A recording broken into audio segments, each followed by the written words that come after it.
By the way, the band is back together. The three of us are in studio together. It feels very good to be back with you guys today. And Connor's on his way out. He's headed to Colorado on Thursday.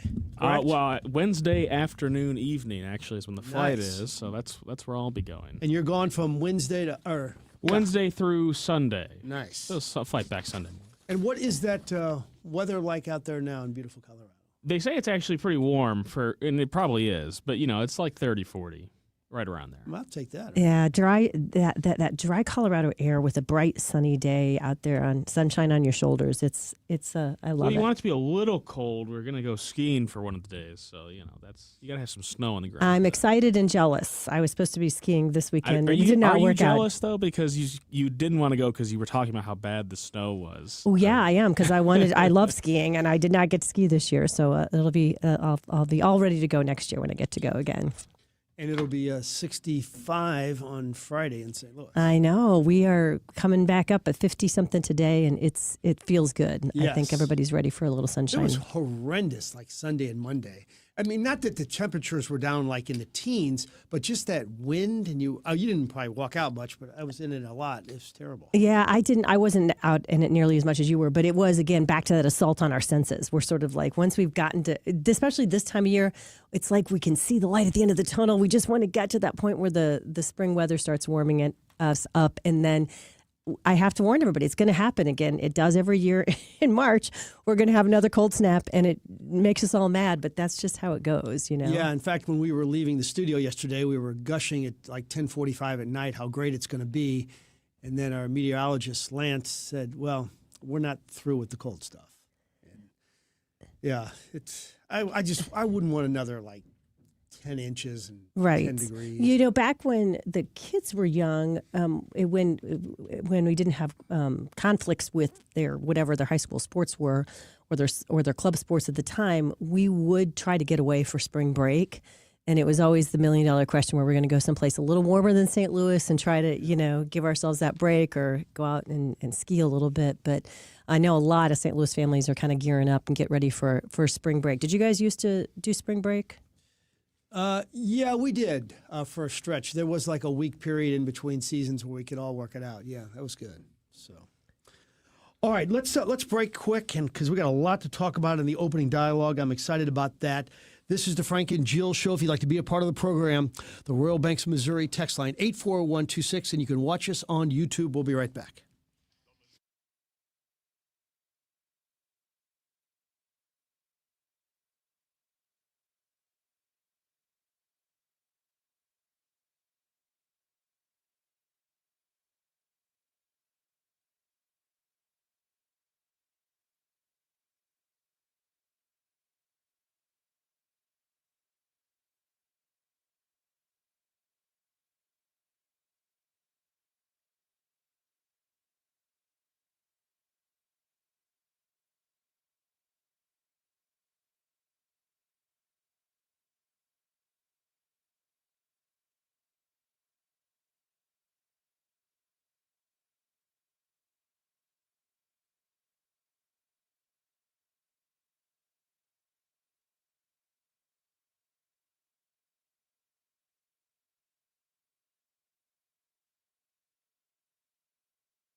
I just lost this. Want me to go first? Go ahead. Okay, on opening dialogue, first thought for me today. I got a little nervous when I saw the 5 cities with the worst traffic in the United States. Where is St. Louis? Good news, not on the list. As a matter of fact, we ranked among having the best traffic conditions per capita. And I don't know about you guys, but I always... The best in the United States? Among the top Wow. per capita. So for the number of people who live in St. Louis, we do a better job with traffic flow than many other cities that are the same size as us. I mean, we do have a bit of an advantage in places like the Midwest because we've got a little more space to make expansions of our roadways when we're needed. Worst, any guess from you guys, the 5 cities with the worst traffic in the United States? Los Angeles, Chicago, Boston. Yeah, good guesses. So number 5 is Atlanta, 4 San Francisco, 3 Miami. Again, Miami is one of those ones where you only go so far, and then you got the ocean. Los Angeles, number 2, and then D.C. as number 1. I do remember having an experience. I was in D.C. for work a number of years ago for a speaking thing that I had, and I couldn't believe how long it took us to get what would have been like 3 miles as the crow flies to get from point A to point B. And I thought, boy, this would get to you every day if it took you this long to get from one point to the next. Oh my gosh, I should have mentioned that. They're just horrendous. Yeah. Do you ever do that? When you've driven to Florida, where you'll do anything to avoid the greater Atlanta area, or try to get there at 3 or 4 in the morning so you miss the traffic? Otherwise, you're just going to slow down. Somebody texting in our traffic SUCKS, but if you compare it to others, it's not bad. No, and I will say it gets tiring. Sometimes projects like what's happening at I-64 and 270 that's been here for years and it's going to be around for another year. They changed. They went over to the other side. I did notice that, and there's this part of me that because the lines aren't painted right when the sun's hitting it on the way home. It's like a near accident every day. It does get tedious, and the slowdown is tedious, but it is for the greater good. It's going to make that a lot smoother over time. And we don't have too many of those at once right now. I feel like we're actually pretty lucky here. All right, thought 1. A story that'll make you feel terrible and then a story that will make you feel great. And it all happened in the same day. Several New York City police officers were hit with snowballs and injured after responding to Washington Square Park in Manhattan on Monday.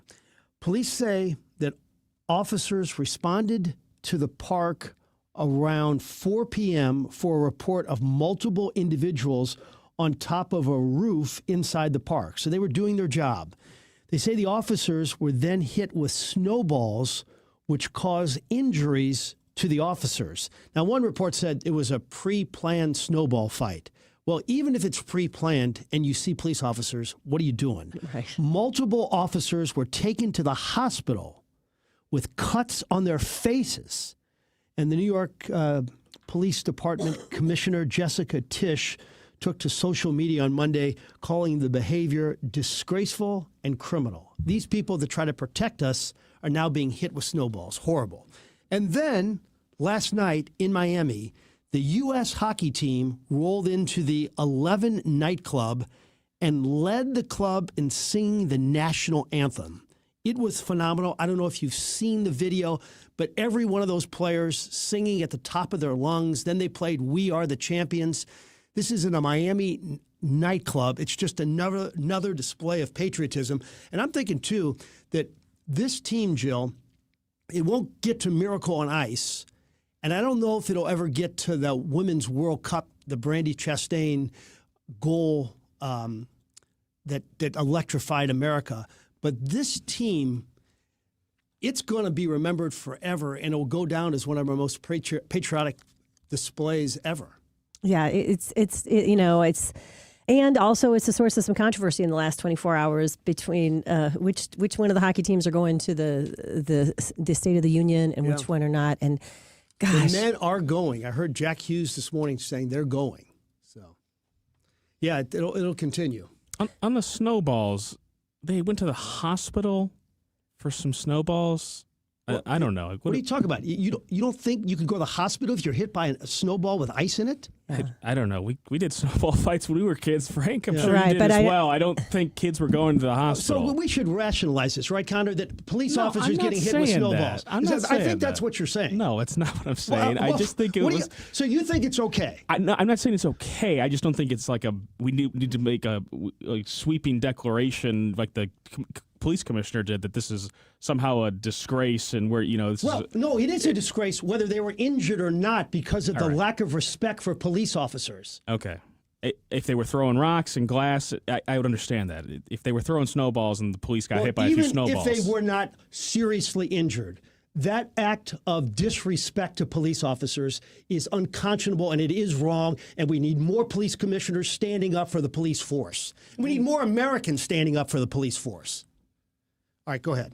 Okay, thought number 2 for me today. If you think you have you sleep badly before a big day, try being an Olympian. And one of the things I was thinking about is the last several days. I'm feeling fine, by the way, but I was had a little bout with the flu, and sleep was a bit elusive for a number of days. And I kept thinking about our Olympic athletes and what happens.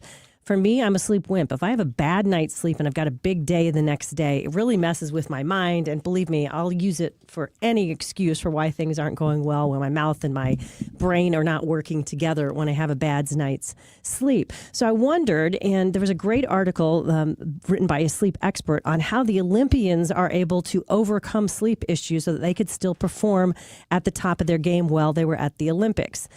Some of them travel with very particular items, like cross-country skier Julia Kern famously brings a pillow and a mini humidifier so the air feels like home. Some of the other skiers said they packed noise-canceling headphones because Olympic Village walls, by the way, are paper thin.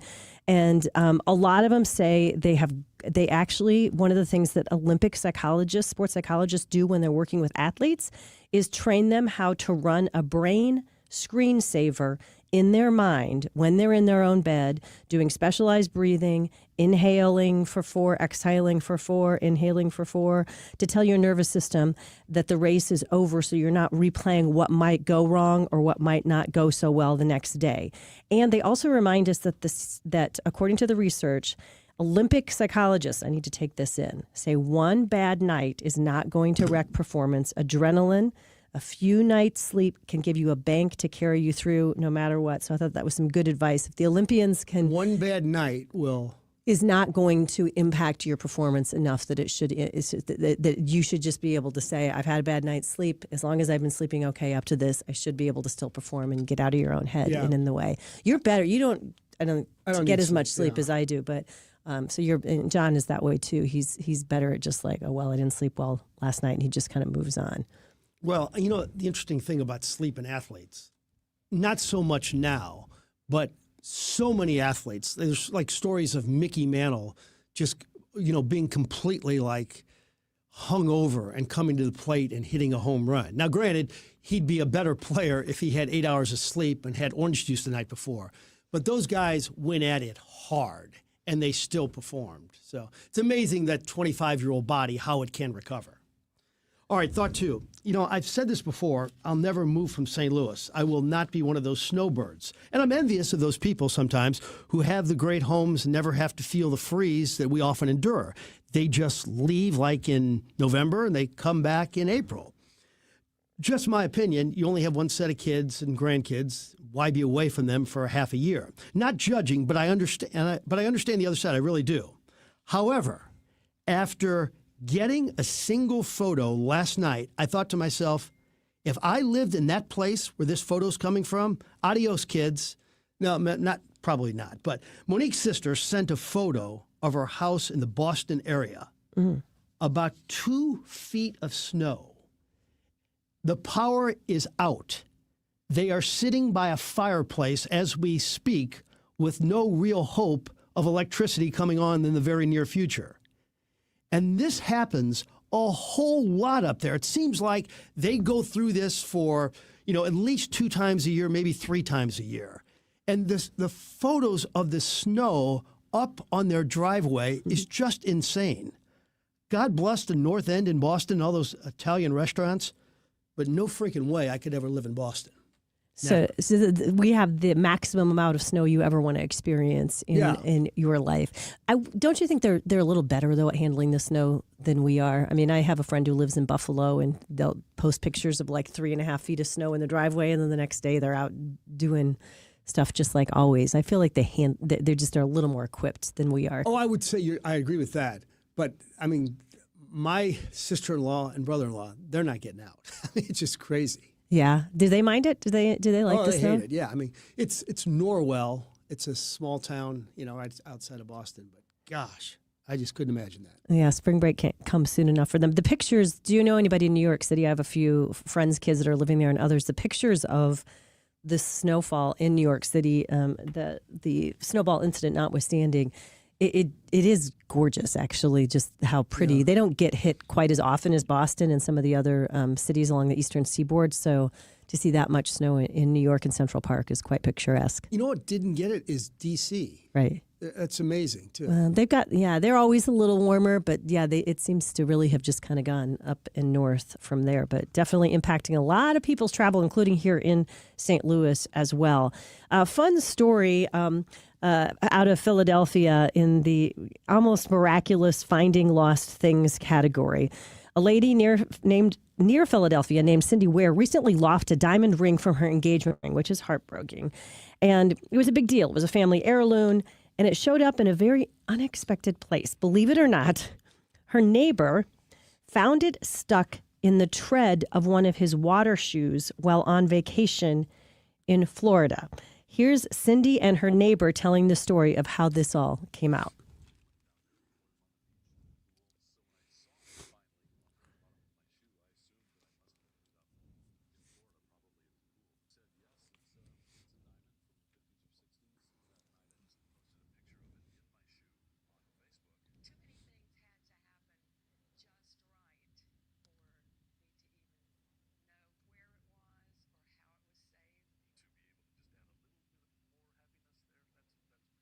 So did you get this? She loses the diamond out of a ring. He's walking around in his water shoes. It gets stuck in the tread. He's in Florida when he finally sees the diamond in his water shoes. It doesn't fall out.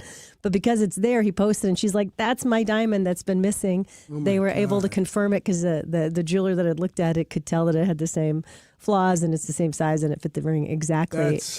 It was incredible. When we, about a year and a half after we moved to St. Louis, we've been married about a year and a half, maybe 2 years. The diamond in my ring, which is John's mom actually made this. She's an artist and a jeweler, and it's from a family heirloom, came out of the ring, and I was just sick about it. I got to work, and one of the photographers said, "Why is there a hole in your ring?"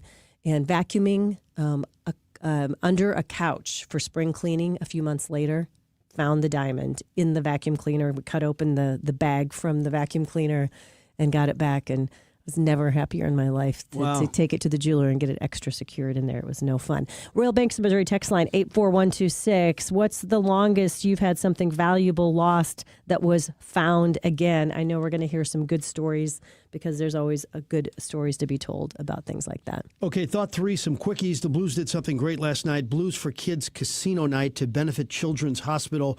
400 people raised $200,000. The theme was Caddyshack. And I don't know if you saw the 10 o'clock news, but Chris Kerber was dressed in the Rodney Dangerfield ensemble from Caddyshack, and he looked fabulous. I mean, everything was exactly like Rodney wore it. It was unbelievable to see. Watched the first episode of Paradise, second season last night. Very intense, very good. And I can't wait to get to 2 and 3, but I'm excited about it. And finally, I'm not one for sympathy, but I had to shoot some things last night for my sportscast. And on a 1 to 10 as a photographer, I'm a solid 3.5, below average, but you need video.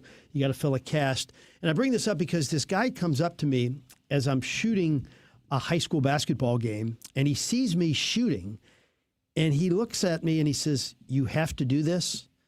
And before I could say anything, I just looked at his face, and his face had he felt sorry for me, like I was sick or dying.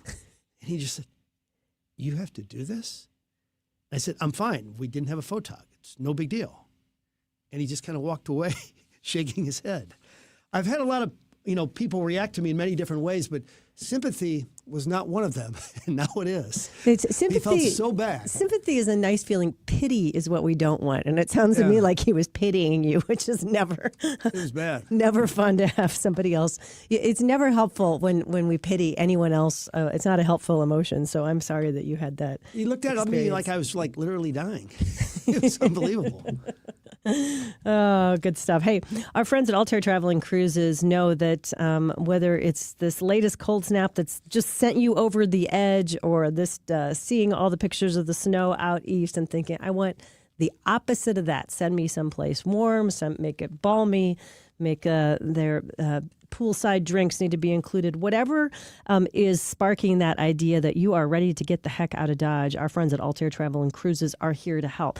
And including, I didn't realize this until recently, they actually have a service where they can help you find, for instance, if you want to rent a home somewhere, whether it's Michigan, like we're thinking about doing this summer, definitely planning to do this summer, or someplace in Florida, and you need a house, kind of like what you would find on VRBO or on Airbnb, but you want something that maybe is a little more curated with a little more support from home, as in the team of support from Altair Travel and Cruises. They can do that for you too. They've helped me find a house to rent in Michigan for the summer, and the process was just a little less overwhelming and just a little more streamlined than when I've tried to kind of do the dartboard at the wall method before, trying to find houses when I've looked through some of those other sources. So I highly recommend it. Reach out today, altairtravel.com, 314-968-9600. Dr. Rick up next. Get your questions in. WGN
All right, welcome back. This is the Frank and Jill Show on the Big 550 KTRS, Royal Banks of Missouri text line 84126. Our streaming is down as we speak at KTRS. Dr. Rick joins us now. Dr. Rick, good to be with you. How are you, sir? Good morning. Everything is good. How are you guys? Very good. How about the chill activity that can slow cancer from spreading? Just do it twice a day. You know, I think there's such a mental component when you have cancer, you have an infection, bad health disease of any kind. And I think one of the things is a positive attitude. And this talks about meditation, which I think also promotes a positive attitude. So in the study, basically, they had you meditate a couple times a day. And I think meditation is probably very good for you, relax your brain, etc. But I think it's a positive attitude, and it's kind of the positive thoughts, which definitely seem to decrease the spread and the severity of the cancer. So for people out there, you know, you say, oh, it's kind of dumb meditating. But the studies are clear, and again, I think it makes sense. Ah, good stuff. Hey, will you update us a little bit on the Lindsey Vonn situation? We were hearing yesterday that she said that at one point they were considering possibly amputating her leg. Tell us what would have led to that. Well, so what happened was she had a fracture. She broke her other ankle and dislocated her right shoulder. And when she got back off the slope, she had something called compartment syndrome. And basically what that is when blood fills up the compartment, because the compartment where your muscles are closed, there's a fascia over it. Mm-hmm. And so as blood goes in from the broken bone and there's no way to get it out, there's no blood supply to the muscle, and all the muscle dies. And then what happens is you get infected. So when she got back off of the slopes and she had tingling and numbness in her foot, her nerves weren't working, she had a compartment release, which is basically filleting open the whole leg. And everybody should wonder why she had 4 or 5 surgeries in 4 or 5 days. And they would go in every day, debride the infection, debride the dead muscle, and hope that they could get this thing closed. Well, I'm sure at some point they said, look, the nerve damage, the muscle damage is too much. It may be easier to amputate her leg. And I'm sure everybody weighed in and they said, look, we're going to try to save it. Now, I don't know if you saw this x-ray after they put the screws and plates in, but it is insane. I mean, it looks like there must be 50 screws in there. And severe fracture, but clearly at some point somebody says, wow, we don't know if we can ever get this to heal. Will she be able to walk normally eventually? I don't think she'll walk normally. I do think she'll walk. She's not weight bearing. She'll go on crutches probably for the next 2 to 3 months, and I think she'll be able to walk. But I don't know that she's going to be able to walk normally because so much muscle damage and so much muscle was debrided, she's going to have quite an asymmetry, right versus left, and I don't know that her foot's going to work normally. Now, someone yesterday was talking about it on air, and could she ski? And I think she'll be able to ski. She just won't be able to ski, you know, obviously not downhill, not compete, but I think in a boot, ski boot, she'll probably be actually better than in a pair of shoes. Since you know her personally, how do you think she would answer this question? If you had to do it all over again, would you take your shot? There's not even one chance in a billion she wouldn't. She already said, and you know, there's no chance, there's no story where she would say, I'm not going to give this a go. And I think she'd tell you 100 times out of 100, I'd do the same thing all over again. And, you know, that's what makes great champions. You know, they want the ball at the end of the basketball game. They want the football at the end of the football game. And she wanted her shot. Didn't work out. She had a disastrous fall. The real problem was her skis didn't come off and created a huge torque, which just shredded her tibia. But I think if you ask that question, she would say, without a doubt, give me a ride. Let me try one more time. Oh, great stuff. From the Royal Banks, Missouri text line, question for Dr. Rick. I suffered a grade 2 calf tear about 4 months ago, had 2 blood clots, did 3 months of PT, doing much better, but my leg still gets tight when sitting or standing in one place for very long. Common, or should I see my doctor again? You know, I think you need to see your doctor, and, you know, without examining them and not really giving you medical advice, I probably would PRP that, and I think that would make a huge difference, or PRP with something called exosomes, which kind of recreates some inflammation, which improves the scar tissue and helps that flexibility quite a bit. But I don't think that's normal this far out, and it's not a surgical thing, but it may be going back to PT, it may be an injection thing. So you had an interesting story about with Americans zebra striping instead of quitting drinking, Michelob Ultra Zero is cashing in. Elaborate. Well, I think that, you know, alcohol is so on the decline, and out in California, these wineries are closing, and the incidence of people drinking has just gone way down. So in our generation, we still drink and have a couple cocktails, and this is what we've done our whole life. But the kids that are 20, 25, they've really kind of tried to put it on the back burner. So zebra drinking or zebra stripping is basically, excuse me, you have a non-alcoholic drink. You wait a little bit, maybe drink a little bit of water, and then you have an alcoholic drink. So instead of having 3 or 4 beers, maybe you have 1 or 2 beers, and then you have 1 or 2 non-alcoholic drinks. So all these mixed ultra zeros and all these zeros that have no alcohol in them are just absolutely going through the roof, and conventional drinking is dropping off. So I think you're going to see this is a trend. Now, whether this trend is going to turn around, I don't know. But for the alcohol industry, it's a problem. And for the non-alcoholic industry, you're going to see more and more of these zero drinks come on the market, because I think that's going to be the way people are going to go. So it sounds like there's some potential investment advice in there too, if we read between the lines. Hey, we always talk about how great exercise is for us, but it turns out there's a point where we can exercise a little too much, and you shared a new story about that with us. Say more.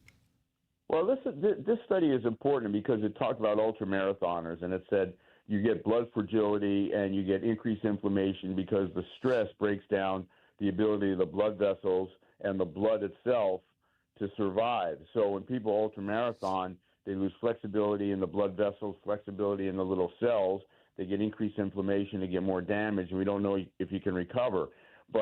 And that's ultramarathoners, but that's going to be the same thing in cyclists that go for hours and hours, and people in the gym that are doing these, you always see this one person on the treadmill for 3 hours going crazy.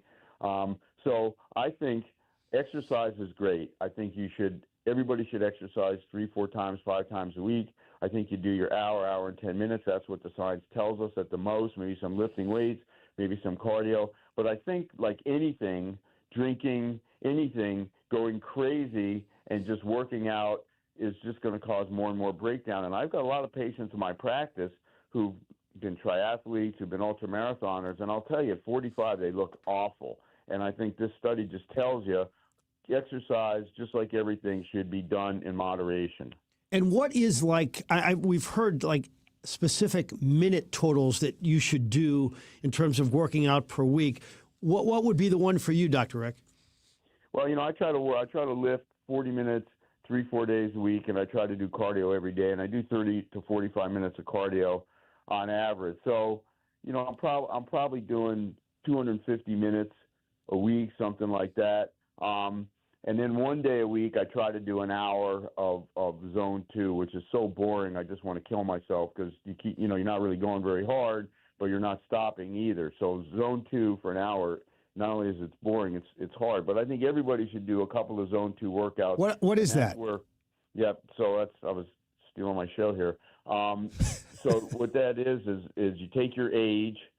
So you take 200 or 210 minus your age, and then you multiply that by 0.7. And if you Google it, so it's 200 minus, let's say, 50 your age times 0.7, and that's what your heart rate needs to be. So you need to get an Apple Watch or a heart rate monitor, and you're going to do that for an hour.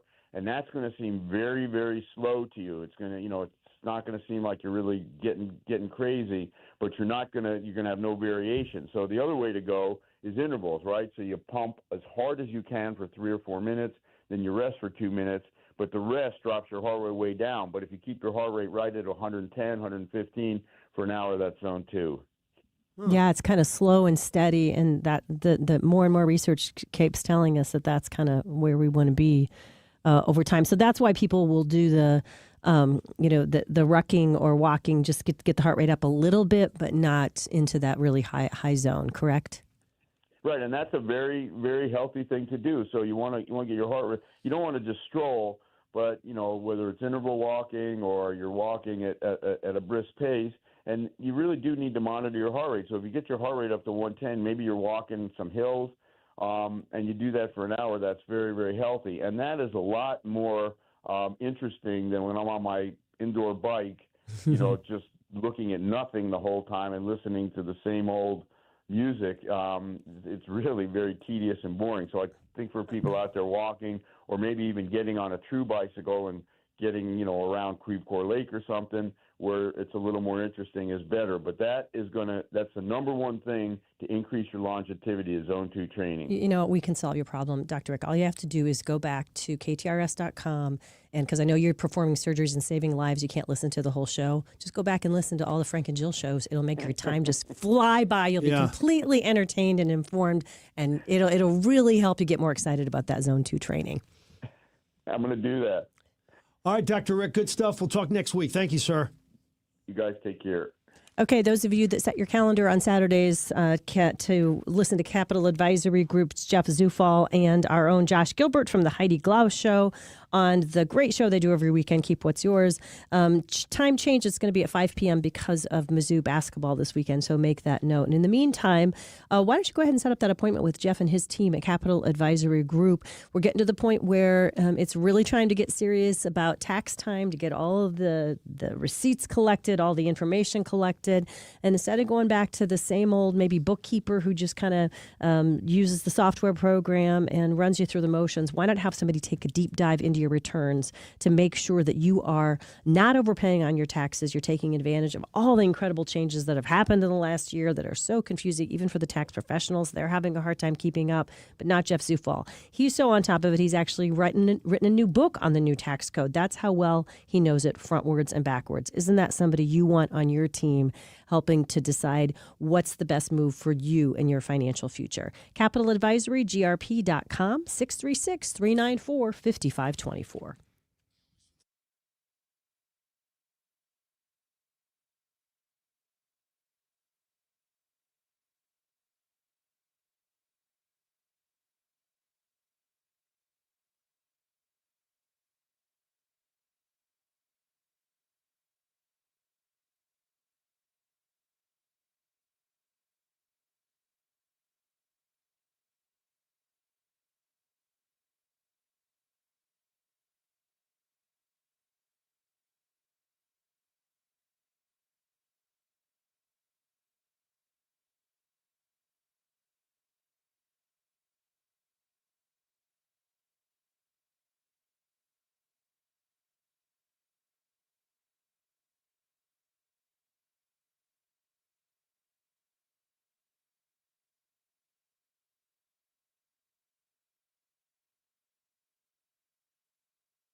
Welcome back to the Frank and Jill Show. Happy Tuesday to you. Really glad you're with us this morning. Thanks for those of you who are pivoting.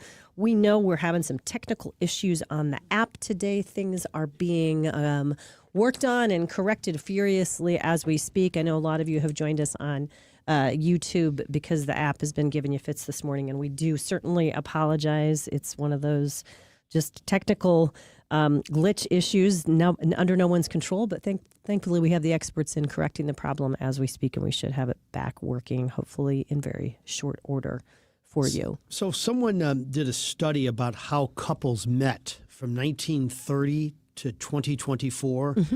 And of course, in 1930, there wasn't anything online, and it was at 0%.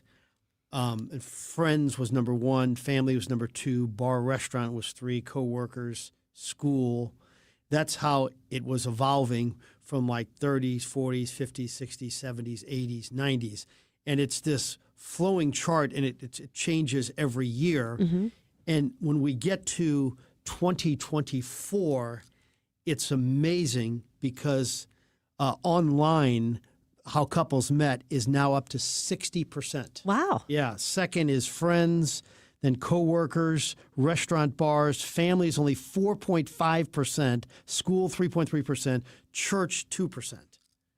And like a long time ago, those were like at the top, and now online. Online is 60%. Yeah. And when you think about it, I think initially when you thought about it, I don't want to meet somebody online. But then it does like kind of narrow down what you're kind of looking for. I know it's not 100%, but I can see how it could work. Yeah, it's so different. My grandparents came from Swedish immigrants on my dad's side of the family, and two farm families lived next to each other.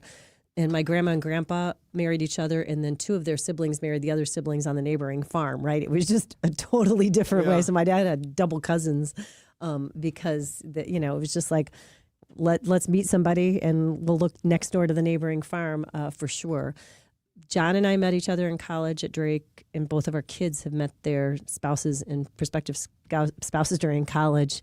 That seems as well. But I like the trend. Most but now of their it's friends, no, they're most of their friends that have significant others.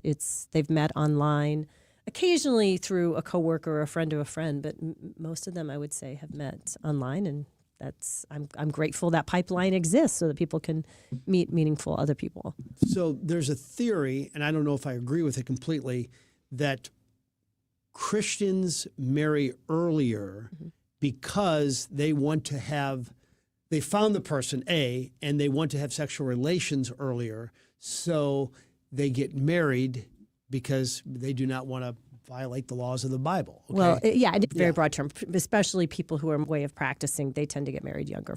Dominic, who went to Westminster Christian Academy, a lot of them were married already, and he's like 25.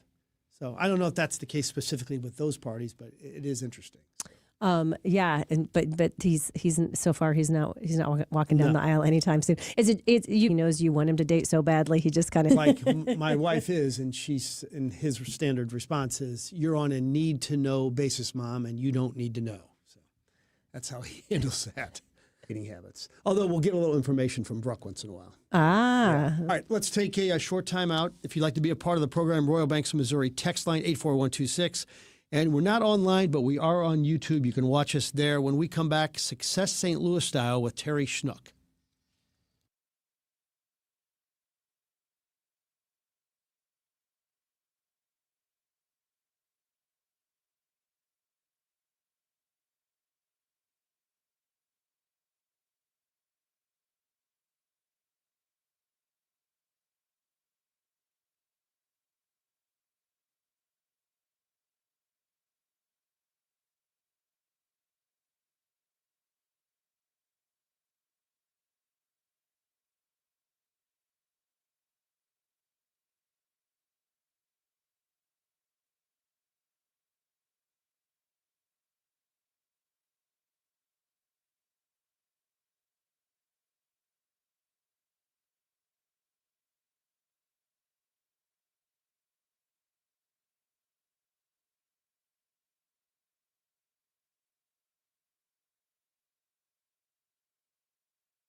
From ABC News, I'm Michelle Franzen. Domestic and foreign policy will be front and center tonight as President Trump prepares for tonight's State of the Union address. It comes as he weighs possible military strikes against Iran if a nuclear deal cannot be reached. And the president is facing ongoing backlash over tariffs and immigration operations here at home. White House Press Secretary Caroline Leavitt says the economy is high on the agenda. The president will lay out the case for why he and Republicans are better suited to continue tackling the affordability crisis that was created by the Biden administration and Democrats on Capitol Hill. A new ABC News Washington Post Ipsos poll shows 60% of Americans disapprove of the president's job in office, an all-time low since President Trump was reelected. Ukraine is marking 4 years today since the Russian invasion. President Zelensky bought flowers at a local market and placed them at a makeshift memorial in central Kyiv. He called on European leaders to push for Russia to end its aggression. In Arizona, the investigation into the abduction of Nancy Guthrie now in its 4th week. Daughter and Today host Savannah Guthrie posting a new video on social media saying the family is prepared to increase the reward to $1 million. Someone out there knows something that can bring her home. Somebody knows. We are begging you to please come forward now. A day after a major snowstorm and blizzard crippled the Northeast, some schools remain closed today. Snowplows still on the move. ABC's Rivers is in hard-hit Boston. Millions digging out after a historic bomb cyclone blizzard slammed the Northeast. The monster storm blanketing the I-95 corridor from Philly up to Boston, creating dangerous conditions. All-time record snowfall on Long Island and in Providence, Rhode Island, where more than 3 feet fell. Blizzard conditions stretching for miles, leading to virtual whiteouts. You're listening to ABC News. Shh, here it comes. Surprise! The people above your catering business are doing major construction, and the drilling is only during business hours. It's so loud. Progressive knows small business owners usually don't like surprises because they cost you money. But a good surprise that could save you money, getting personalized discounts on a commercial auto quote with Progressive. Also, that isn't powdered sugar on the floor. It's plaster from your ceiling. Surprise yourself. See if you can save in as little as 8 minutes at ProgressiveCommercial.com. Progressive Casualty Insurance Company and Affiliates. Discounts not available in all states or situations. You're still grooving, still connecting, still loving, still turning up, still thriving. You still got it, but your immune system, it weakens as you age. That's where vaccines come in. They help train and strengthen your immune response to fight off respiratory illnesses like flu, pneumococcal pneumonia, RSV, or COVID-19. Ask your doctor or pharmacist which vaccines you need. Book in minutes at vaxassist.com. Sponsored by Pfizer. Former UK ambassador to the U.S., Peter Mandelson, arrested by London police on suspicion of misconduct in public office.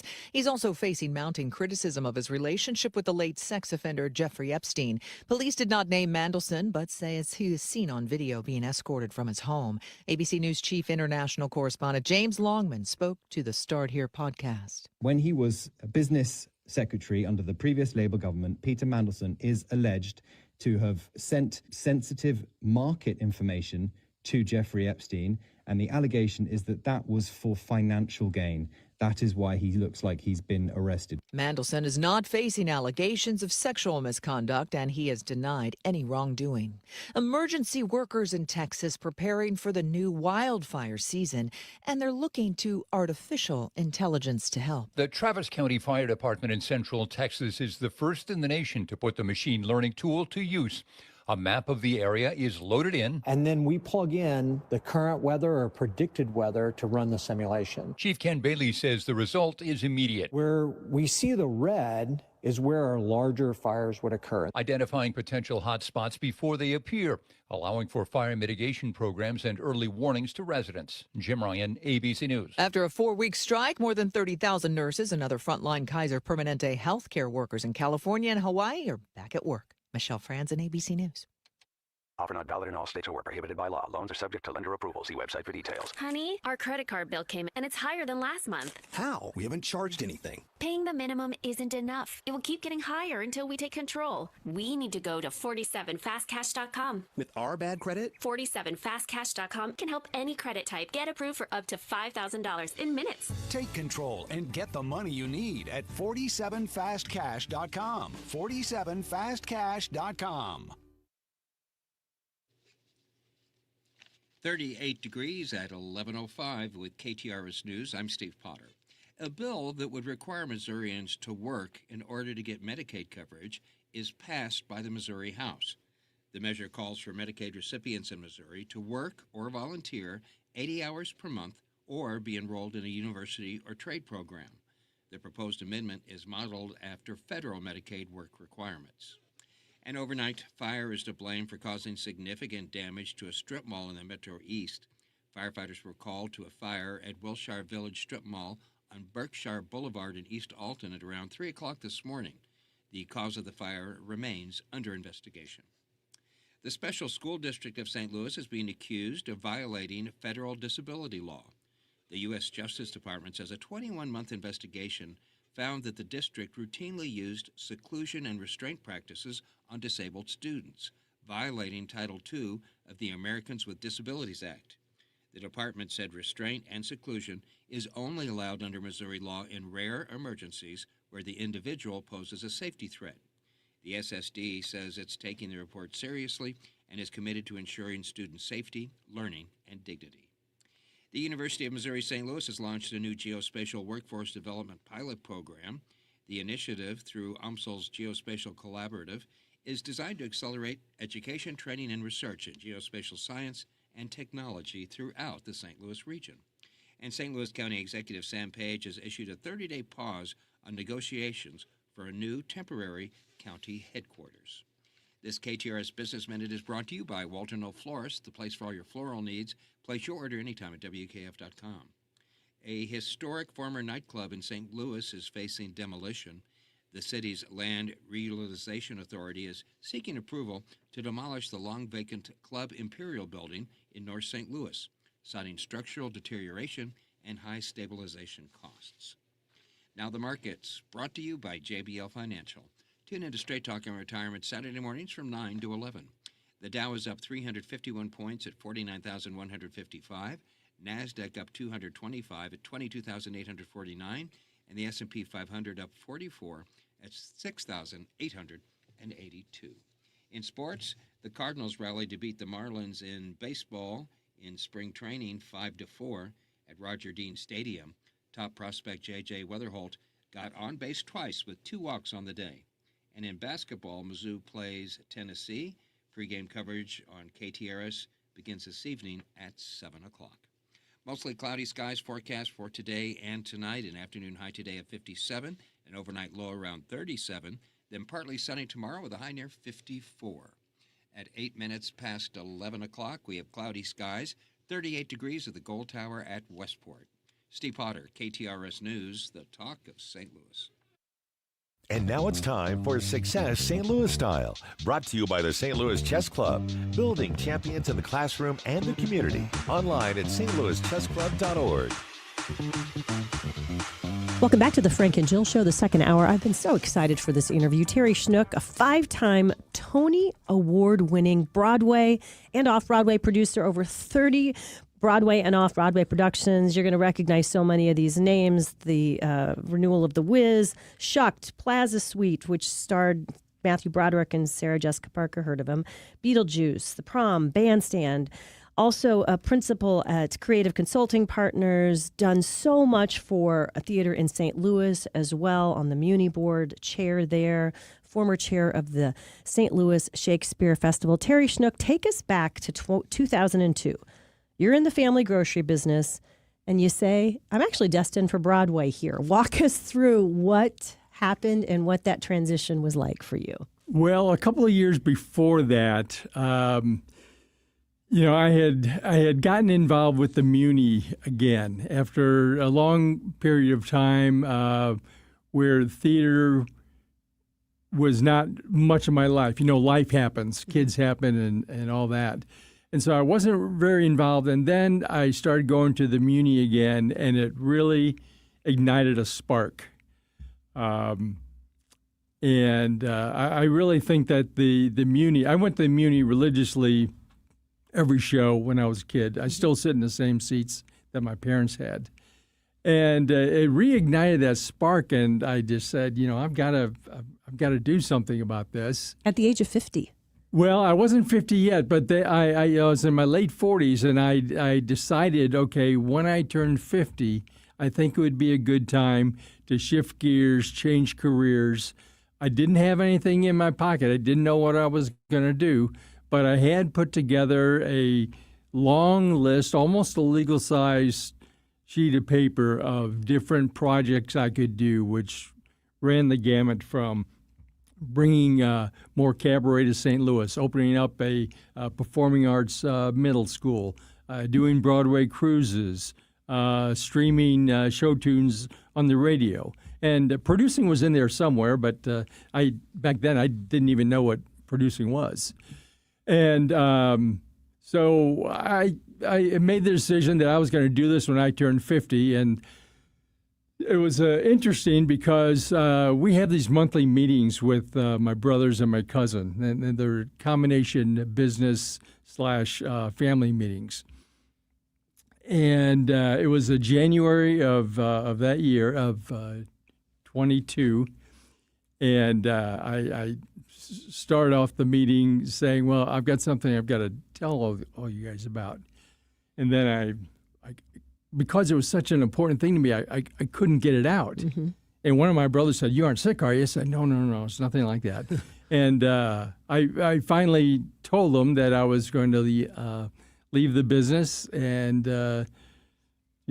look at doing something on the theatrical side, mostly musical theater, because that was my passion.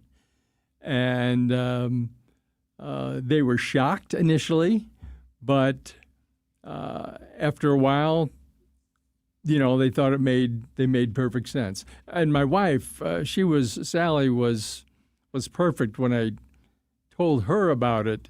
I kept putting it off. I said, I'm gonna tell her about this at some important event. So first I thought I'll do it on my birthday, which is in October. Well, I chickened out. And I chickened out around Thanksgiving because I didn't know, really what the response was going to be.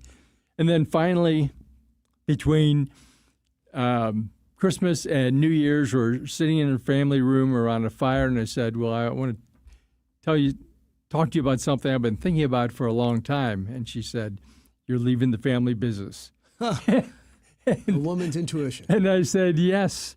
And the next thing she said was the exact way I think about this, or I thought about this. And she said, "Well, it'll be an adventure."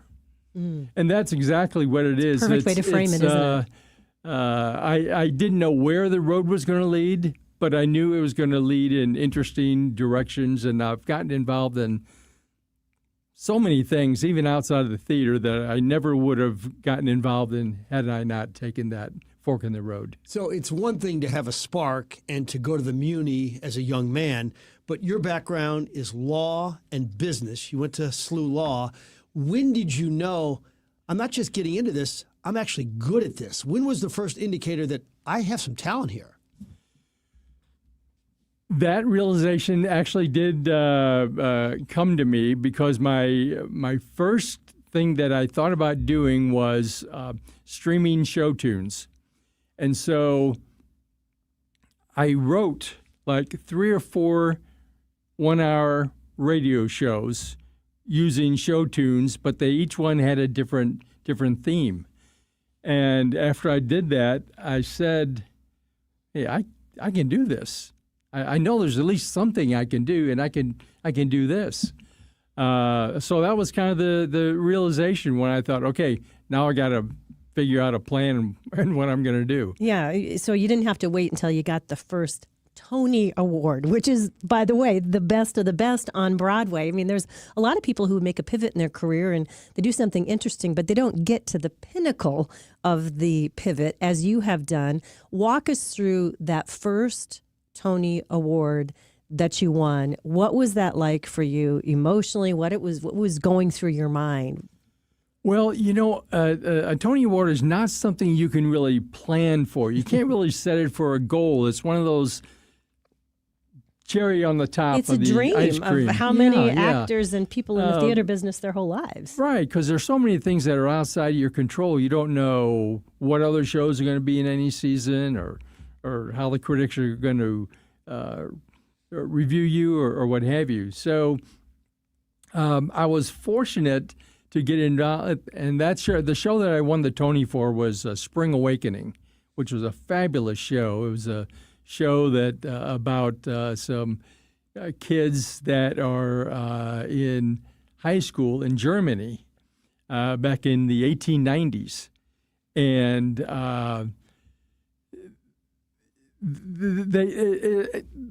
they experienced everything that kids experience now, but it was just manifested in a different way. And it was a really cool way that the music got involved, because the kids will be up there having a dialogue, then all of a sudden they pull these microphones out of their jackets and they start with these great rock tunes. So I got involved in that because the lead producer actually felt sorry for me. I was on one of his other shows. It was the K Mutiny Court Martial. And the guy that played Ross in Friends was starring on it. I thought, oh, this is going to be a sure hit. Everyone's going to want to come see him. And it ended up only lasting about 2 weeks. Oh, boy. And I think the lead producer felt sorry, and so he gave me an opportunity to be in Spring Awakening, and which was a great experience. The Tonys are in usually Radio City Music Hall. So I'm sitting in Radio City Music Hall, and my phone keeps buzzing, and it's Judy Newmark. Judy Newmark kept buzzing me whenever Spring Awakening got, like, best orchestrations or best supporting actor. She was just so excited. I think, for me, but for St. Louis mostly. And that was pretty neat. Yeah. And then to be able to go up on the stage, I wasn't one of the ones that spoke any words up there, but to be up there on the stage, it's almost surreal. How about the difference in the people you work with from the corporate world to this world? What's the difference, and which do you prefer? Well, they both have their pluses, but I think the thing that I really liked about the New York theater community is everybody.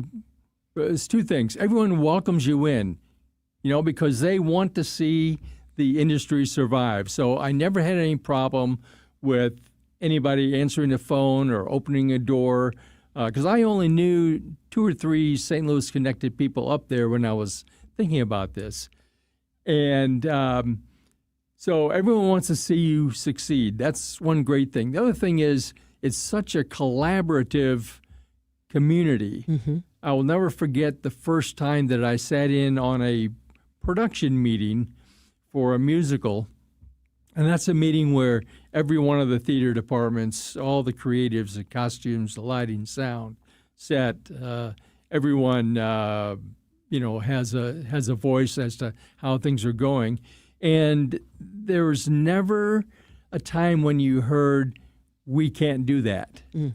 We'll find a way where we can get it done. I love that. That's the that. magic of theater. So you not only are you wildly successful as a Broadway producer, of course, the movie Soul on Fire is very near and dear to our hearts. We love John O'Leary. Our dear friend Julie Buck and colleague had a role in the movie, and of course, her dad is portrayed in it as well. What made you want to get behind this project, and how do you feel now that we're this far into its release and seeing the success that it continues to have? Talk about that, if you would. Well, this kind of came to me, the opportunity came to me out of the blue. The woman, Linda Huntington, who had acquired the rights to the book, called me, and she lives in Virginia. She's got some St. Louis connections, and 1 or 2 of those connections led them to me, because she was looking for, who can help me raise money. Now I didn't know that that's why she was calling me, but she told me what her idea was. I had heard John speak a number of years before that. I had not read his book yet, although I had read the book that his parents wrote, I think it was called Overwhelming Odds or something like that. And the minute I heard the idea, I thought it was a great idea, and I said, I'm in. In fact, I may have been the first investor. I don't even know if they had their papers ready yet, but I said, I'm ready to go, because they had just signed their director a week or two before that. So that's when Linda knew that she could, that's full speed ahead, damn the torpedoes. And I just started calling people that I thought would have an interest, because you had the Cardinals connection and the Jack Buck connection and the St. Louis connection. I thought of there's a number of people I think might be interested in that, whether they knew John or not. What I found out later on was that John he's the connection. So many of the people that I contacted knew of John, had heard John or read his book, and he also has just an amazing network out there. So, his story, it's a story of perseverance and love and making the most of your life. He says life is a gift, use it for good. And it struck me, and I really felt that it was something I wanted to be associated with. So how financially successful is it right now, and how high could it get? The second question, I don't know. I mean, right now, we've gotten back about half of our money, and that was due to a good deal being negotiated with Sony, who ended up being our distributor, and they were our first choice as a distributor. So that was terrific. It's going to be on Netflix now for at least 18 months, and we don't know what the deal is between Sony and Netflix. We know that Netflix is paying Sony a lump sum, and they'll be paid out over this first year. I don't know if there's any performance guarantees, because they're not getting compensated by the number of clicks, the number of views. But it can do quite well, but it's going to take some time. It'll be streamed on, Netflix, and then it'll probably go to something like Disney Plus, where maybe it'll be on Disney or Hulu, and then after that, it kind of gets auctioned off to all the various streamers that are out there. Yeah, it's a different world out there. So it can last for a long time. Terry Schnook, before we let you go, one of the things that we ask all of our Success St. Louis guests, I mean, by the world standards, you've been wildly successful. Multiple Tony Awards, pivoting mid-career to something that you then reach the pinnacle of. But how do you define success for yourself?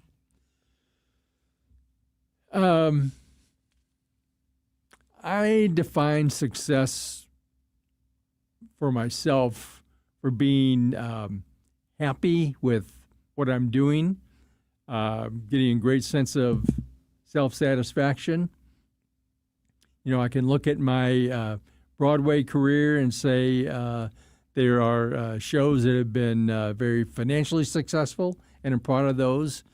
But I feel more successful in the types of shows that I've done most recently, and those are shows that can change lives. They can affect people. And awesome to see you, sir. Thank you so much for coming in. Terry Schnook, Success St. Louis Style. We'll take a short time out. We'll be right back after this. All right.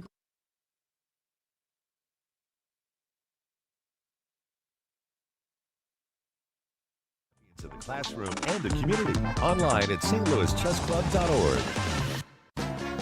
Woods, the All Things Basement Tea experts, have helped homeowners dry up wet basements and crawl spaces and repaired cracked ceiling foundations since 1986. Now we level uneven concrete with Polylevel. It's so much better than mudjacking. I'm Dave, and I work for Woods, and we leveled my front porch 8.5 inches 9.5 years ago. If we can raise a highway slab, we can raise your driveway slab too, or porch, or patio. Get a free estimate at woodsbasementsystems.com or call 800-388-9326 or online at woodsbasementsystems.com. I've been asked to say a word about Allen Roofing. That's not fair. I can't say it in a word. If they just did roofs, I probably could. I would say roofs. But they can do siding. They could replace it. They could put leaf guards on.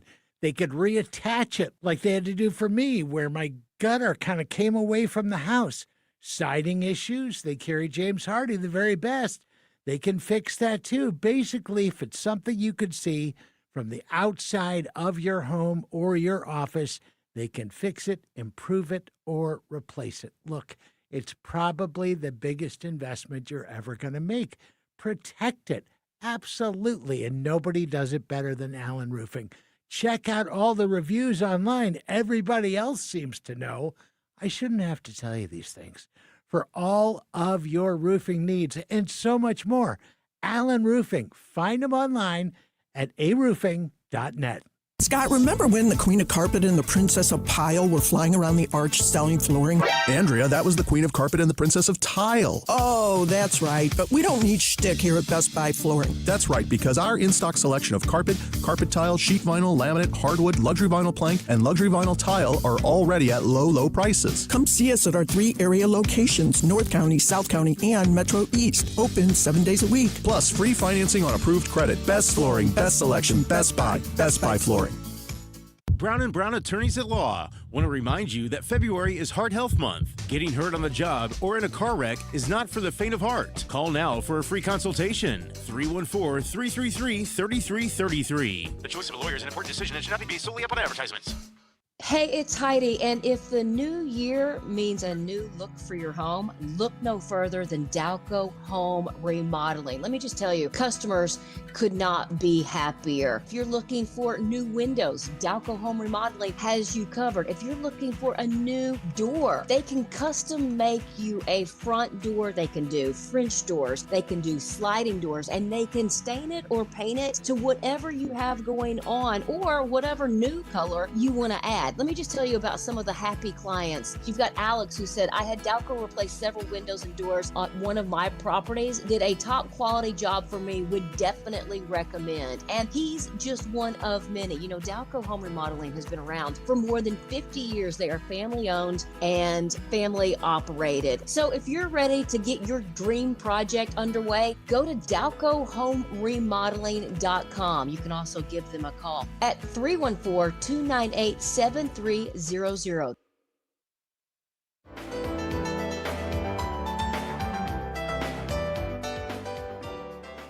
Welcome back to the Frank and Jill Show. Time check 11:27 on a Tuesday morning. Jill Farmer, Frank Cusimano, Connor McCarthy here as well.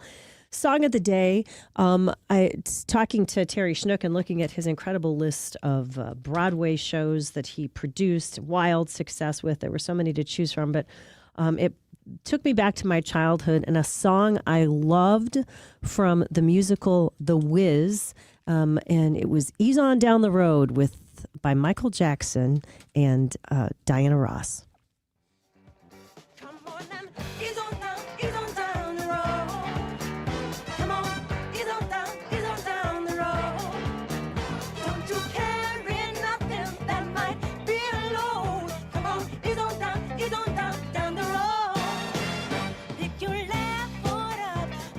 Do you remember The Wiz from that version, 1975, and that song? I absolutely loved it. It's amazing how similar their voices sound, too, there. Boy, Connor, play that one more time there. Just their voices are just like eerily similar.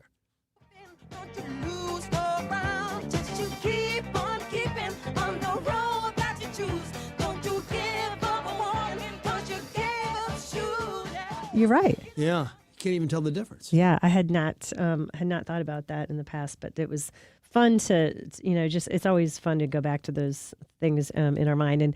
And the Broadway revival was from back in 2024. And Terry Schnook also said off the air that it's he's not done doing work there, but he's just kind of waiting now to see what the next project that lights him up is. And I think what a great way to think about your life, choosing things that matter to you. In the last year, we have had the privilege of having people come to St. Louis who've never been here before, and one of the things we take it to heart is we feel like we have to introduce everybody to toasted ravioli when they haven't been here before and had St. Louis food. Do you do the same? Do you try to make sure that somebody gives it a shot if they haven't been to St. Louis before?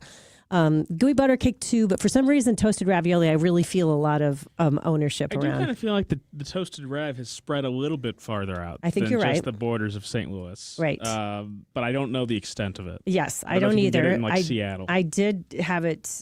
I saw it on a menu in Chicago. Yeah, that's what kind of a couple of years ago. I felt down in Memphis. I felt extremely territorial and made a very loud pronouncement to everyone around that this, of course, was a St. Louis invention for sure.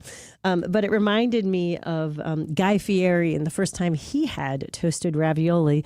And this is from a couple of years ago. He's eating it at Antonino's. And I think it's just, it bodes well for our enthusiasm for one of St. Louis's native dishes.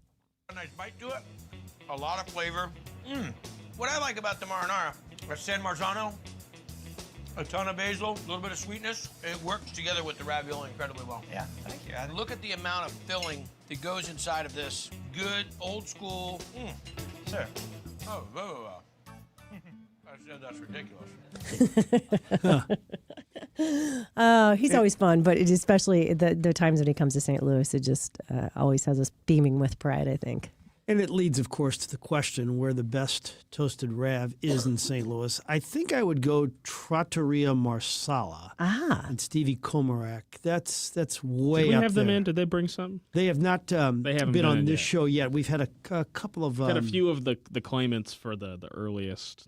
Yeah, Mama's is the one that claims it, and they do a great job as being the first one. Lombardo's also claims it. They do a great job. Yeah, Lombardo's the pillowy. They have a particular. It's really a slightly. And it's just got a slightly different variation. But gosh, I mean, I have to say, I don't think I've had a bad one that I can think of anywhere. Have you? Well, the ones that serve it at a restaurant that they bought it. Frozen from somewhere else. And I got to else. be honest with you, most of them do buy it now. There's very few that make it from scratch. The ones we used to get in school, like Tuesday was like toasted rav, T-Rav day, and it was like very clearly like... Yeah. Now that you say that, we've been it's out... It's not like they were bad. Right. We've been out at a bar that is not specialized in Italian food where you can definitely tell they're phoning in the throwing in the frozen bag in the fryer and not necessarily. But honestly, even if you get control. the frozen kind, there's a brand that I'm forgetting the exact name of, but you can get it at the stores.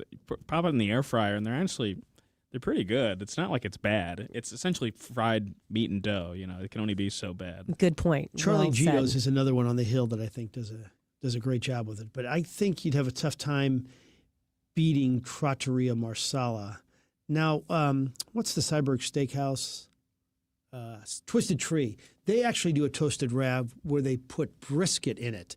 And that chef, their head chef, I think we may have had in here, he actually worked for Stevie Komarak at Trattoria Marsala, so he's got the recipe, and it's really good. I don't think they're there anymore, but in the Foundry there was a toasted rav, little kind of... they opened up a brick and mortar. I don't know if it's still around or not. It was in the Hill. It was good. I stretched myself and tried a couple of their other variations. They had a veggie one that had I think it was giardiniera or something that was really had a lot of bite. That was very good as well. Royal Banks of Missouri text line 84126. Your favorite place to get toasted ravs in St. Louis? If you were sending Guy Fieri for a last meal toasted rav, where would you guys be recommending on your list? That was toasted, by the way, in the Foundry, and I think now they're in the Hill. Okay, good. Thank you. Yeah, they do a fun job with that for sure. From the Royal Banks of Missouri text line, somebody's saying they are in Green Bay, Wisconsin. You can buy them at a grocery store now there. Okay, as long as they're doing it for sure. Speaking of grocery stores in Wisconsin, Terry Schnook mentioned that the Schnook Dynasty family of grocers has just bought 50 stores in Wisconsin. They're gonna keep the name up there, Festival Foods, but the Schnook family is taking it over. That's the goal of every small business. Be good enough where some huge business will buy you up and you can just be a consultant. That's what I'd like to do. But you don't have any businesses to buy No. right now, so you're missing one little part of that Yeah. equation. But that's okay. We'll coach you around that. We'll be able to figure that out for sure. Hey, speaking of coaches, our friend Ryan Raphael, the Medicare man, he's passionate about hockey, but his coaching expertise has to do with Medicare and finding the right Medicare plan for you and understanding exactly what you need, the best plans out there that give you things like dental and vision, which didn't used to exist, understanding Advantage plans, understanding how they differ from supplements, which Part D prescription plans cover the drugs that you are taking now or that you may need in the future. He's just an encyclopedia, and he loves coaching you. He loves walking you through the process so it feels less intimidated and you feel taken care of. The time is today to set up your appointment with him. Ryan Raphael, the Medicare Man, 314-368-6808, MedicareManSTL.com. For the right plan, call the Medicare Man. And now, KTRS weather. After another chilly start, temperatures rebound big time today, but the forecast is not picture perfect.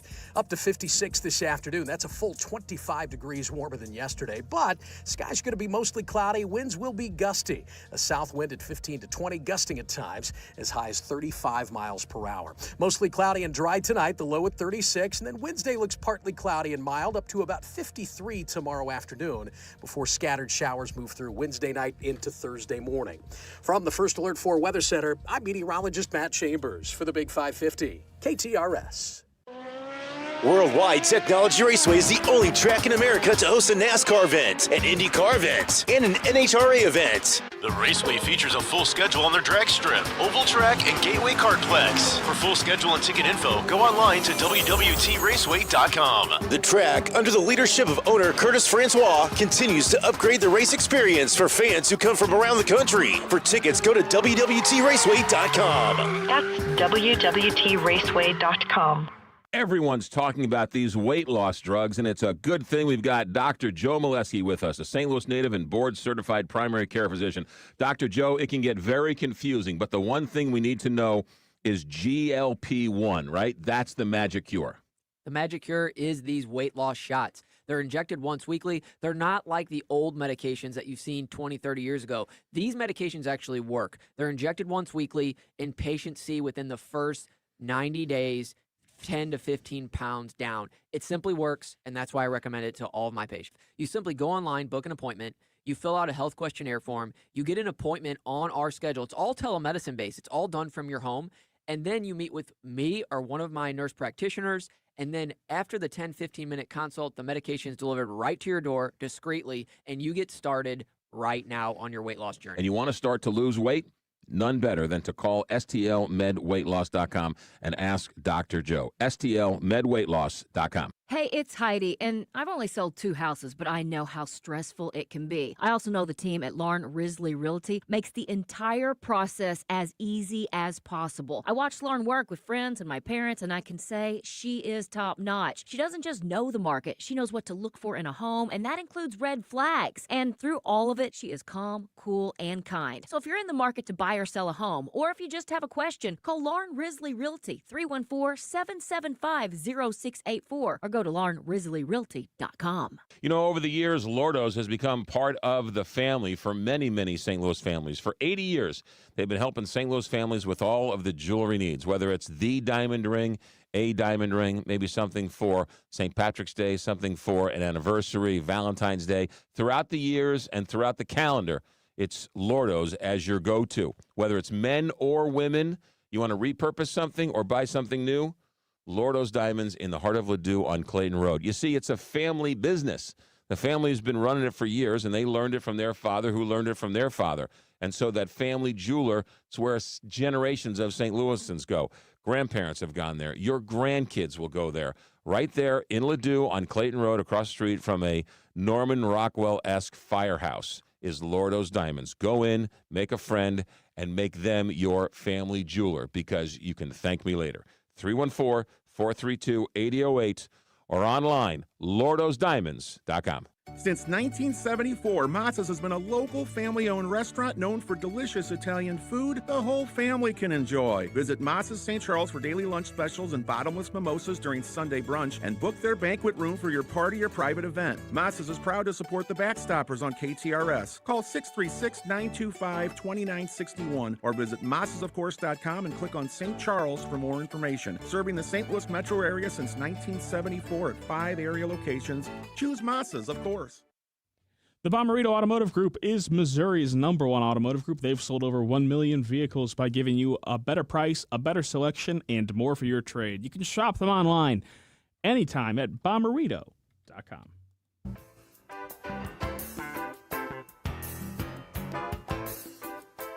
Somebody endorsing Mama's Toscanos is hands down the best toasted ravs in St. Louis. They do a nice job. I think they were here. Yeah, they did. They do. It's a great family too. So Antonino's would be in the conversation too. So if you have any other Is Mama ones. Toscano's still around? Mama's. Yes. Yeah, but okay. It's the same Mama, one. I think okay. they may have. Did they close drop- this location? Because I've looked up Mama Toscano's and it says permanently closed. Is it just called Mama's now? Just Mama's. Yeah. Yep, that's right. Okay, so daughter Peyton and son-in-law Mark on an early spring break trip in Hawaii and they got there kind of right in the nick of time before all the plane madness happened on Saturday. And we were talking about the length of the flight over to Hawaii, and it got me curious. I was wondering, what are the longest flights you can take in the United States to somewhere else? How long can those flights? Staying in the United States. Well, staying in the United States, it's definitely Hawaii. That's an easy one. But I was curious, like if I get on a plane in New York. What about Alaska? It's not that far. Okay. Yeah, it's not terribly far. But if I'm going to Singapore, New York to Singapore, there's a flight because you can go places that take you a long time to get there. But I was wondering, like single flight. 18 hours and 55 minutes operated by Singapore Airlines. That feels like a very long time to be on an airplane, for sure. And that's one of the ones where you need the pods. Yeah, they cost $10,000. Yeah, exactly. For me to get through that flight. First, get $1 million. Yeah. Then I'll be fly able to to. Singapore. Then you can go to Singapore. Until that point, I won't be going. There is a Dallas to Melbourne, Alaska flight that takes 17 hours and 40 minutes. That one's operated by Qantas. Same thing, New York to Auckland, New Zealand has a long one as well. Most of them are to either Australia or to places like Singapore or Manila. And I do have a couple friends that have taken this flight from Atlanta to Johannesburg, South Africa, 15 hours and 5 minutes. That's a Delta flight. Yeah. So a lot of people who are going on a safari from St. Louis will do that because it shortens the number of legs you have on the flight as well. At least it's direct.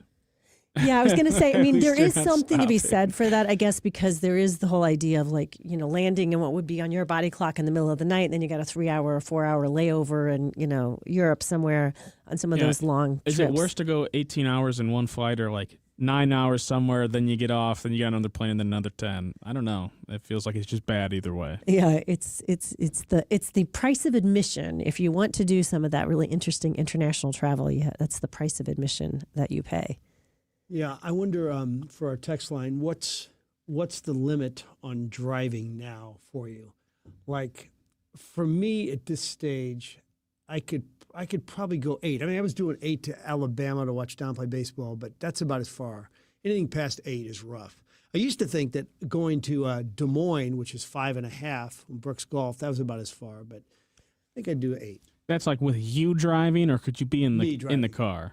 Me driving. Okay. I can do a long road trip as long as I have a really good book on tape or something really compelling to listen to. And I used to be all about we're not going to stop and we're only going to take these few to try to, get the best time possible. Now I got to take breaks. I got to stop. I got to go to the bathroom. I got to stretch my legs. Otherwise I go a little crazy. If it's longer than like 14 hours, I probably wouldn't want to drive it. Yeah, we used to you do drive it. 13? Yeah, like Denver is about that long, and I've driven up to like Upper Michigan, which is like 12 or 13. So yeah. Yeah, we've done the Colorado many, many, many times, having family out there. We've driven down to South Florida, my in-laws. That's multiple days. it's also the challenge is just not having the time off work or to break from other things too. You sort of feel Right. yourself you have to have the ability to really, Which is why I'm flying this time to Denver instead Yeah. of wasting a whole day driving. so you have more time on the slopes, so to speak. Just more time not driving, and Now, are you a skier or a snowboarder? I ski.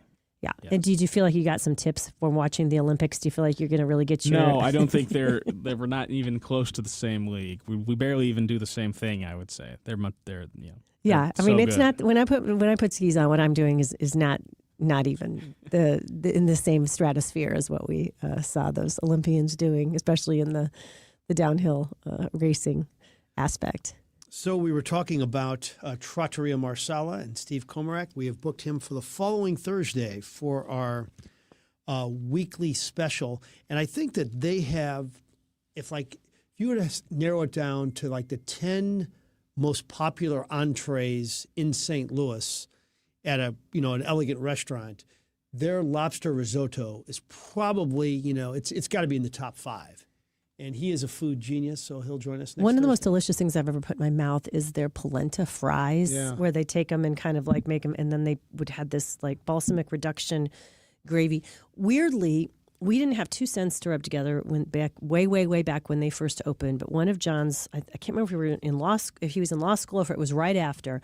One of his good friends said, "There's this new restaurant. It just opened. These guys come from a good background, and these 2 brothers have opened this incredible restaurant, and they need to get some traction going. You guys should go." And we had something to celebrate, and so we went in there. I mean, and that was when it was a tiny little restaurant. They hadn't expanded yet at all. We didn't have any trouble getting in, and how quickly things changed. But we were earlier adopters of And you their know deliciousness. Where his background was? At Kimmel's. Yeah, he was our great chef. He worked at a little place we had to the side of Kimmel's called Piccolo's too, and he was just, he taught us things too. So he was a genius from day one, and his brother is awesome too. So I don't think you can have a meal there that you didn't think was awesome. I would agree. And then Mia Sorella is their one out in West County, and that just does an incredible business. Yeah, and I'm excited to talk to them because I have talked to them before too. They sort of have, even though they're very similar, they find that there's 2 different audiences at the 2 restaurants, Yeah. and they do different menus there. And you know what he did really smart at Trattoria Marsala? He kept the prices down. Now, I don't think anybody can keep the prices down now because of food cost, but boy, that was like a lot of food for your money. It was really great. It's consistently delicious. Speaking of consistency, I'm looking forward to getting back to life after getting sidelined with a little bug over the last week. And I'm actually looking forward to going to working out tomorrow at 20 Minutes to Fitness. I know that's not something that a lot of us like to say, but when you see the results that I have been seeing, when you know that the consistency is actually making a difference, when I don't have to be the one who's totally self-motivating myself, all I have to do is just make the appointment and show up for the appointment and be willing to do what they tell me to do, that really helps make exercise more consistent. And so if consistency is your issue when it comes to working out, if you will commit to going to 20 Minutes to Fitness, you don't have to commit to any long-term contracts. They don't get you with any of those shenanigans like that at all. You just make your appointment, you show up, and if you show up every week, you're going to see a big difference in your overall fitness. Locations in Chesterfield and Clayton. Your first session is free so you can understand, make sure it works out well for you. Just give them a call. Check them out online. 20 Minutes to Fitness. Looking to age in place? You got to make sure your bathroom is safe and secure. For 30 years, Michael's Baths has specialized in safe, comfortable bathroom remodels designed for aging in place. They'll install ADA accessible showers and tubs, custom grab bars, seating, and everything else you need. Michael's Baths is now offering a new, even higher-end wall option designed to bring a custom spa-like look to your home. They come with lifetime warranties and financing is available. 636-775-0800 or michaelsbaths.com. Hey, Heidi here from my friends at Premier U. Valentine's Day is about love, but let's be real. Doing health alone is hard. At Premier U, couples are losing weight together and actually sticking with it. Because when your partner's in, excuses are out. And right now, couples can save when they start together. This Valentine's, skip the candy hearts and choose something better, your health. together. Learn more and book your consultation at premierumed.com. Premier U, because accountability is the real love language. Some of my fondest memories as a kid is heading down to the hardware store. You had to pick up a couple of nails, a couple of screws, maybe a gallon of paint, whatever it may be, right? It was your friendly neighborhood hardware store. Well, those don't exist anymore in St. Louis, except for Schnarr's Hardware. They have 2 locations in Webster Groves and in Clayton Road in Ladue. Schnarr's Hardware is that place where you go in and you can get that bucket of paint, you can get a couple of screws. The advice is always free. And the one thing about Schnarr's Hardware that every single family hardware store used to have, and that is the smell. It smells like a hardware store. It's got the selection. I don't know how they do it. It's a small store, but they got everything you ever need. They got the paint. They got paint matching. They've got big green eggs. They've got screws and nails and everything a hardware store should have. Schnarr's Hardware, 2 locations, 1 great hardware store. Schnarr's Hardware, we'll see you there. Celebrate jazz legend John Coltrane with the St. Louis Symphony Orchestra in a special one-night-only event, Coltrane 100 Legacy. Celebrate Coltrane's creative genius through powerful orchestral arrangements of his most groundbreaking works. Curated and arranged by acclaimed composer Carlos Simon, this performance features saxophone icon Joe Lovano in a journey from Coltrane's early classics to his late visionary masterpieces. It's jazz, symphony, and legacy, all in one unforgettable night with your St. Louis Symphony Orchestra. February 28th at 7:30 p.m. at Powell Hall. Tickets at slso.org. I'm Mark Cantor. Here's why you can count on Cantor Injury Law. My name is Michelle. I'm a litigation paralegal at Cantor Injury Law, and you can count on Cantor because we are smart, honest, and hardworking. I'm Kevin Glenn, and a partner here at Cantor Injury Law. You can count on Cantor because we make your cause our cause. No fee if no recovery. Please visit cantorinjurylaw.com or call us at 314-628-9999. The choice of a lawyer is an important decision and should not be based solely upon advertisements.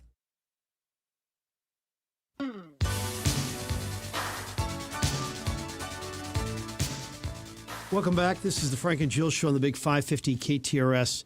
Got an interesting email. It was generally positive, but this emailer wanted to point out what the United States didn't do was all that great, because he says the population of the United States is 330 million. Population of Norway is 5.6 million. U.S. athletes at the Olympics, 232. Norwegian athletes, 80. Medals won by USA, 33, 12 gold. Medals won by Norway, 41, 18 gold. Okay. The Winter Olympics has always been good for Norwood. It really is. Norway. Although I have Norwood on my mind. Because I can almost just watch the spring in your step when I see you coming in. If you've checked the forecast and you see, what would you say? Anything with a 6 in front of it and you know you're all set, or is it a 5 in front? 4 in front of it, yeah. But when it gets to 3 in the wind, forget it. What age were you when you realized that golf was going to become one of the great joys of your life? Really late, 55. I mean, so that's why I have to practice. Were you bored with it before then? Didn't have exposure? Just wasn't interesting to you? Talk us through this. Just had no time. When you have 3 kids and 3 jobs, you just can't. So there was never, like, even, did you ever play in high school or anything like that with friends? Never. Yeah. I mean, any free minute you had when you weren't working was watching your kids play and not you play. But I'm trying to make up for lost time. But I'm just talking about even before you had kids, because there was like, I'm a terrible golfer and I don't like it nearly as much as you do. But you know, I would have the chance occasionally in high school, or I took some lessons, you know, just to kind of have the experience. I'd go out with my dad and kind of caddy and have a little bit of exposure. So you're saying you started from scratch at age 55? Well, you know, there were a handful of times I'd play in scrambles, but never took it seriously. And, you know, and let's face it, I'm older than you. And back then, golf wasn't cool anyway, you know. When you were in the 70s and 80s, it was for rich kids and wear, you know, green pants and red pants and belonged to country clubs and did that stuff. It was the, so you think that like it was the Caddyshack joke. It was you were Ted Baxter if you were going to, if you were going to golf. And I don't want to give all the credit to him, but he deserves a lot of credit. Tiger was one of the first to make it really cool. And made it mainstream. So did your kids' passion about golf, did you drive that passion in them, or did they help drive the passion in you? Well, I wanted to put every sport possible in front of them and then let them choose. and see if they had an inkling and a special, if they had a skill level. And they both kind of, Brooke just did it because Alex did it because she was a second child. But yeah. So Alex was how old when you were like, actually, he's got some real 5. talent here? He was 5. Yeah. You got him. He was just swinging a golf club, and you could already tell. Yeah, we went to a range, and he's right-handed in everything he does, but he wanted to watch me hit it while he hit. So he turned around, so he's left-handed, and he could watch me hit at the same time. Probably a bad idea, but that's why he's left-handed to this day. So. Wow, left-handed in everything, or just in golf? Just golf, yeah. Wow, because he started young like that. So. Wow, and if I was a parent, I would just make sure that I would expose my kids to golf at an early age, and then get them lessons at an early age. Just not a ton of them, but just so they have the proper technique. And then kids just had this innate ability to muscle memory things because they don't know bad habits. They're just starting. And boy, if you get the right instruction. So has Alex already gotten to both of his daughters at age? What are they now? 2 and 4? We're trying. 3 and 2. And so they have little golf clubs that they swing around. They do, but we're a long way away. Yeah, it doesn't matter. Whatever they like. And how old was Brooke when you could tell that she actually was going to have a good little swing as well? And Dominic said, "No, give me the baseball bat from early on." He won a tournament at age 8, and then he left his clubs on the green. He said, "I'm done with this." He retired at like 8. And now he's back in it. He's like me. He's getting a late start, but he's back into it. So. He likes it a lot for sure. Hey, before we let you go today, our friends at Woods Basement Systems are a friend of me for now. I just was doing the count the other day. Almost as long as I've been married, believe it or not. We moved to town. I was not very old, still in my 20s, doing contact too. And I just noticed we had some situations. I did multiple stories, I'm afraid to say, of people who had lost, in some cases, life savings to fly-by-night basement waterproofing companies. And Woods Basement Systems stepped in. I had a relationship with the Better Business Bureau. They said, this is a really good company that does good work if you need some help with these people that have been ripped off. And that started a friendship and a relationship that's been going on ever since. And they've been going strong ever since and expanding the ways that they help homeowners.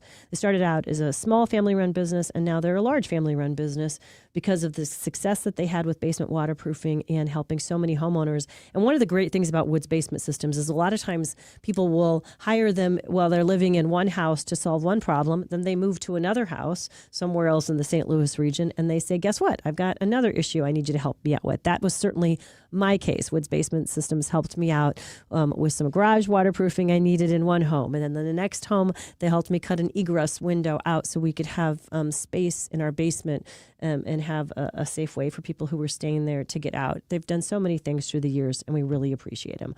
WoodsBasementSystems.com, 618-708-4055. We've got a good show coming up tomorrow on the Frank and Jill Show. Sarah Fensky is going to be in the house as well. What's coming up for you today on the Press Box, Frank? Oh, we're going to go interview first of all, TV-wise, we're going to go interview the commissioner of the National Hockey League, Gary Bettman. He's in town. We'll find out if this incredible gold medal winning performance has legs and the NHL can really ride the wave.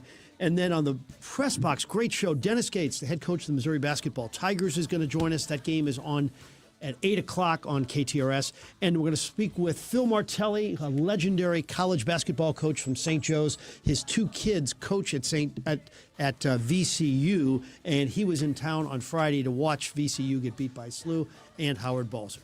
That'll do it for this edition of the program. We'll take a break. We'll be back in 22.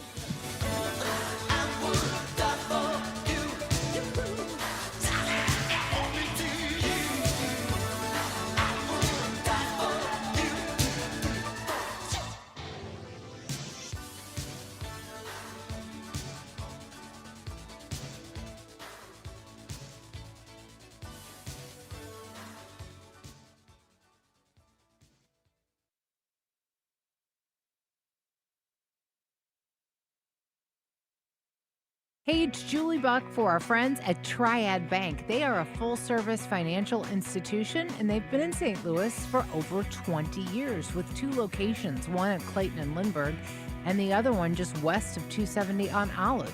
If you've got your own business and you want to have a better banking experience, Look no further than Triad Bank. Their mission is to provide a wide range of commercial and personal banking services to you and your business.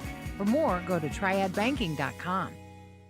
St. Louis is home to more than 80,000 University of Missouri St. Louis alumni, where they drive the region's economy and contribute to its social and cultural well-being. At UMSOL, more is what moves us. Find your more at more.umsl.edu. Hey, it's Heidi Glaus, and I want to remind you to tune in to the Heidi Glaus Show with Bob Ramsey and Josh Gilbert weekdays from 3 to 6. You don't want to miss all the fun. Plus, twice a month, we're joined by Dr. Ravi Johar, the Chief Medical Officer for United Healthcare. Dr. Johar and United Healthcare will keep us informed and educated about everything happening in the healthcare system, plus important facts to keep us healthy. United Healthcare and the Heidi Glaus Show on the Big 550 KTRS. From ABC News, I'm Michelle Franzen. President Trump may have a tough sell to lawmakers and the public in tonight's State of the Union address, with challenges over the economy and immigration, along with committing U.S. troops to another conflict, possibly as tensions build with Iran. ABC's Rachel Scott says his address comes days after the Supreme Court also ruled his sweeping tariffs overstepped his authority without the use of Congress. Republicans acknowledge this is not how President Trump wanted to head into his first State of the Union address of his second term, on the heels of that massive decision by the Supreme Court declaring most of his tariffs unconstitutional. Tonight, the president is expected to be just a few feet away from the justices that made that ruling, possibly even two that he appointed himself. Consumer confidence, meantime, improved slightly in February after a sharp slide in January. The Conference Board says the Consumer Confidence Index rose to 91.2 from 89 last month. Concerns over the labor market easing, but Americans say they still feel the prices and inflation remain unchanged and elevated. In Arizona, the family of Nancy Guthrie increasing the reward to up to $1 million for information leading to the 84-year-old or her captor. Guthrie's daughter and Today host Savannah Guthrie in a new social media post urging anyone to come forward. The investigation now in its fourth week. Sources familiar with the investigation tell ABC News the masked man suspected of abducting Guthrie outside her Tucson home was also outside the home the night before she was taken. More from ABC's Sophie Flay. Investigators believe the suspect might have approached the door on a previous night, noticed the camera, and was scared off. He then returned later, this time seen with a flashlight in his mouth, tampering with the camera and using branches to conceal the lens before forcing his way in, leaving behind drops of Guthrie's blood on the front porch. The Pima County Sheriff pushing back, calling the theory purely speculative and saying it did not come from his office. You're listening to ABC News. John, what are you doing? Get in my car. So why are you walking to work? Thanks, man. It's these insanely high gas prices. They're draining my bank account. I can't afford to drive anymore. Dude, don't walk. Just do what I do, because I never pay full price for gas anymore. I use the free Upside app that pays you cash back for every gallon of gas you buy. Oh, wait. You're telling me you get paid cash when you buy gas with the Upside app? Yes, I get real cash back every time I buy gas. Does that actually add up to anything? I'll make around $200. Wow, that's serious extra cash. I'm downloading the free Upside app now. Download the free Upside app now to earn real cash back every time you buy gas. Use promo code PROFIT for an extra 25 cents a gallon bonus on your first tank. That's promo code PROFIT. You can cash out anytime right to your bank account, to PayPal, or an e-gift card for Amazon and other brands. Just download the free Upside app and use promo code PROFIT for a 25 cents a gallon bonus on your first tank. That's code PROFIT. Pockets of unrest in parts of Mexico continues after Mexican military killed a leader of one of the country's most notorious drug cartels.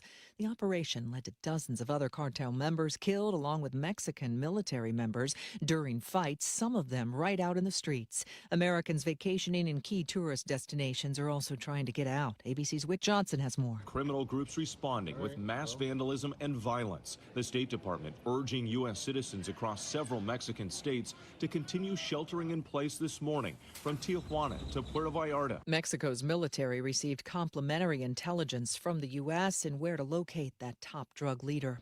The Justice Department continues to face criticism over its handling of the Epstein files and delay in the public release of those files.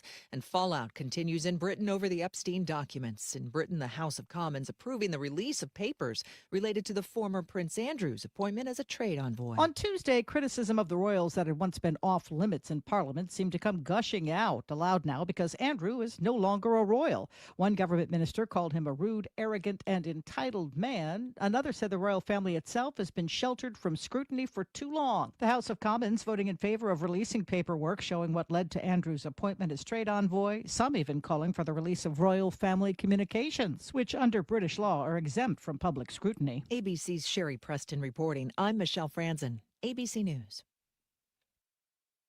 Are you 50 or older? This news is for you. The CDC recommends you get vaccinated against pneumococcal pneumonia.